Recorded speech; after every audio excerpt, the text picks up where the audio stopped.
तो कहानी एक खौफनाक दृश्य से शुरू होती है जहां किसी अज्ञात शक्ति द्वारा एक छोटी लड़की को छोड़कर पूरी स्टीवेंसन फैमिली को फांसी पर लटका दिया जाता है। अब ये थी तो एक रिकॉर्डेड फुटेज, मगर सोचने वाली बात है कि ऐसा किसने और क्यों किया। घटना के कुछ साल बाद एक आदमी एलिसन ओसवाल्ड, जो पेशे से क्राइम स्टोरी बुक राइटर है, पत्नी ट्रेसी और दो बच्चे ट्रेवर और एशले के साथ जिस घर में स्टीवेंसन फैमिली की हत्या हुई थी वहां रहने आते हैं। असल में एलिसन पूरी जांच पड़ताल करके इस मर्डर मिस्ट्री पर एक बुक लिखना चाहता था, ताकि अपनी पहली बुक की तरह वह लोकप्रियता और अपनी फाइनेंशियल कंडीशन सुधार सके। इसी बीच घर का सामान शिफ्ट करते वक्त अटारी में एलिसन को एक बक्सा मिलता है जिस पर एक बिच्छू, एक प्रोजेक्टर और सुपर 8 फिल्म की रील्स होती हैं। ये फिल्में 5 परिवारों की अलग अलग तरीकों से की गई हत्या की फुटेज होती हैं, जैसे पहली पूल में डूबना, पूल पार्टी, दूसरी कार में जलकर मरना, बीबीक्यू, तीसरी घास काटने की मशीन से कुचल देना, लॉन वर्क, चौथी नींद में उनका गला रेत देना, स्लीपी टाइम, और पांचवी स्टीवेंसन को फांसी पर लटकाना, फैमिली हैंगिंग आउट। एलिसन बक्सा चेक करके उसे अपने ऑफिस में रख लेता है, पर इन्वेस्टिगेशन करते वक्त अचानक उसकी नजर बक्से पर पड़ती है और वह रील्स देखना शुरू करता है। स्टीवेंसन फैमिली मर्डर केस की रील देखने के बाद एलिसन को पता चलता है कि परिवार की सबसे छोटी लड़की स्टेफनी गायब थी। लग रहा था जैसे उसी ने ही वीडियो शूट की हो। फिल्म देखकर दिमाग में कुछ अनसुलझे सवाल लिए एलिसन मर्डर वाले पेड़ को घूरने चला जाता है। फिर वापस आकर दूसरी फिल्म बीबीक्यू देखना शुरू करता है। इस फिल्म में परिवार को किसी ने उन्हीं की कार में बंद करके जिंदा जला डाला था। सेम चीज यहां भी देखने को मिलती है। परिवार का छोटा बच्चा मर्डर के समय गायब था।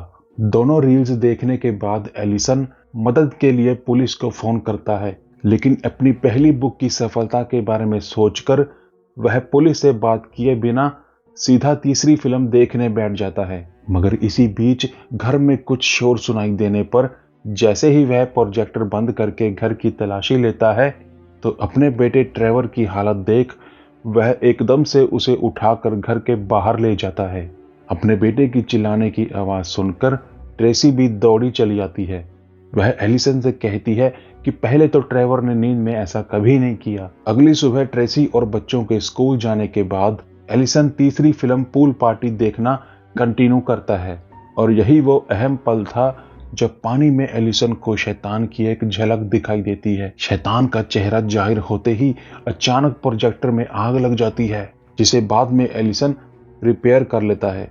प्रोजेक्टर ठीक करके एलिसन चौथी फिल्म स्लीपी टाइम देखने में व्यस्त हो जाता है, और अब की बार उसे घर की दीवार पर एक शैतानी चिन्ह भी मिलता है, बाद में जिसका वह प्रिंट निकाल लेता है। इसके बाद एलिसन हादसों के बारे में इंटरनेट पर सर्च कर रहा था कि अचानक बिजली चली जाती है और अटारी में उसे कुछ शोर सुनाई देता है। चेक करने के लिए जब वह ऊपर जाता है तो वहां उसे पांचों मॉडल्स का एक कंप्लीट स्केच मिलता है, पर इसी बीच छत के अचानक टूटने से वह नीचे गिरकर बेहोश हो जाता है।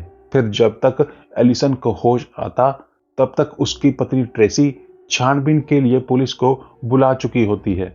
डेप्यूटी ऑफिसर उसका फैन था तो वह एलिसन से कुछ सवाल करके जाते वक्त किताब लिखने में उसकी मदद करने की गुजारिश करता है, और एलिसन यही तो चाहता था। इसलिए वह डेप्यूटी से बीबीक्यू और स्लीपी टाइम मर्डर केस के बारे में पता लगाने के लिए कहता है। डेप्यूटी को बाहर तक छोड़ एलिसन वापस आकर मर्डर्स के सारे स्केच को ध्यान से देख रहा होता है कि एक चीज उसे सब में कॉमन लगती है, मतलब हर स्केच में वह शैतान को पास खड़ा पाता है। फिर वो समझ जाता है कि अगर शैतान स्केचेस में है तो यकीनन फिल्म में भी जरूर होगा। कंफर्म करने के लिए जब एलिसन हर फिल्म का बारीकी से निरीक्षण करता है तो शैतान को सचमुच उन फैमिलीज के करीब खड़ा पाता है। सबूत के लिए वह उस हिस्से का प्रिंट भी निकाल लेता है। अगले दिन डेप्यूटी एलिसन को फोन पर दोनों फैमिलीज का एड्रेस बताता है। ये जानकर एलिसन के पैरों तले जमीन खिसक जाती है कि स्टीवेंसन फैमिली पहले उस घर में रहती थी जिस घर में मिलर फैमिली यानी स्लीपी टाइम वालों की हत्या हुई थी। इस दौरान एलिसन अपनी वीडियो प्ले करता है जब वह छत से गिरा था।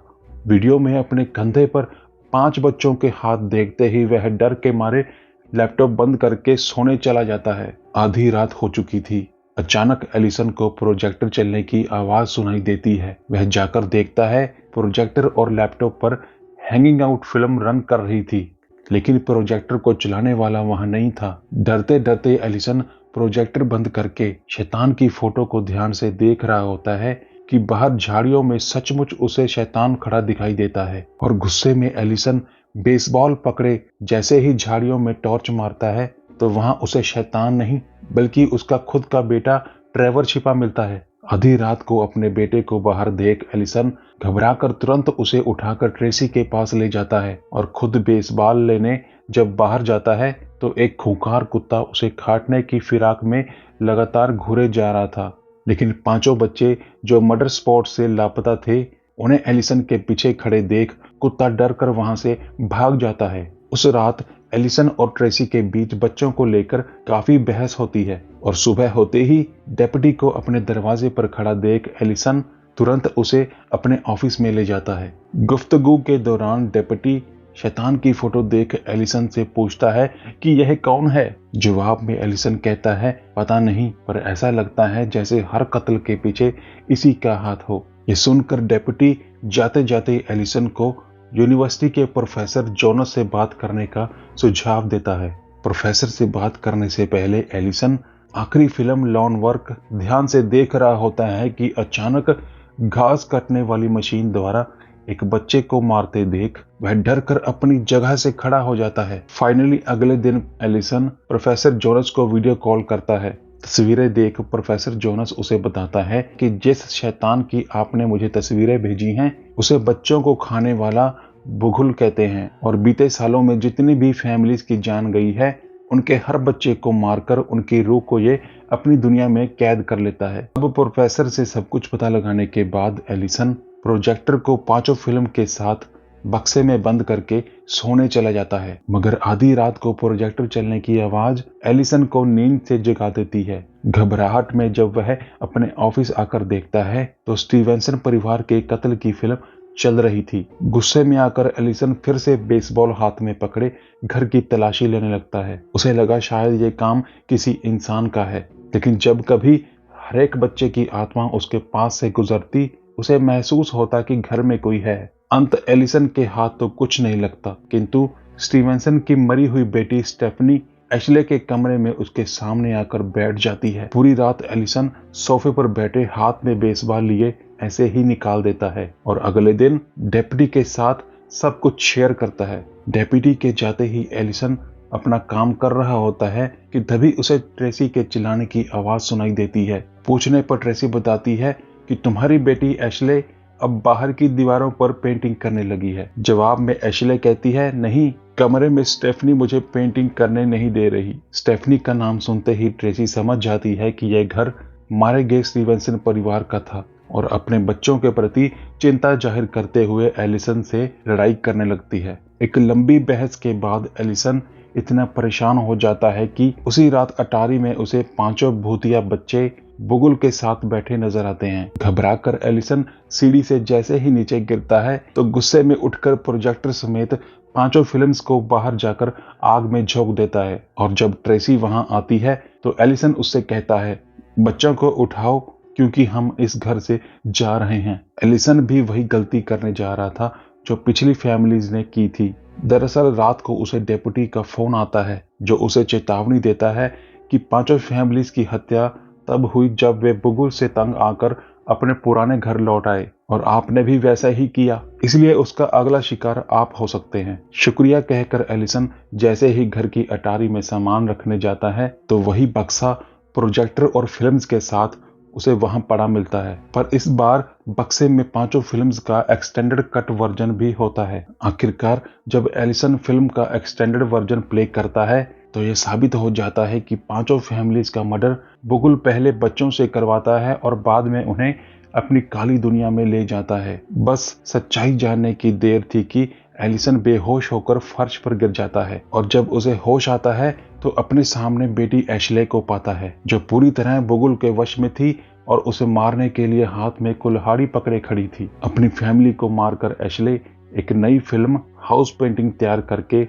बुगुल की दुनिया में चली जाती है। इसी के साथ ही फिल्म खत्म होती है।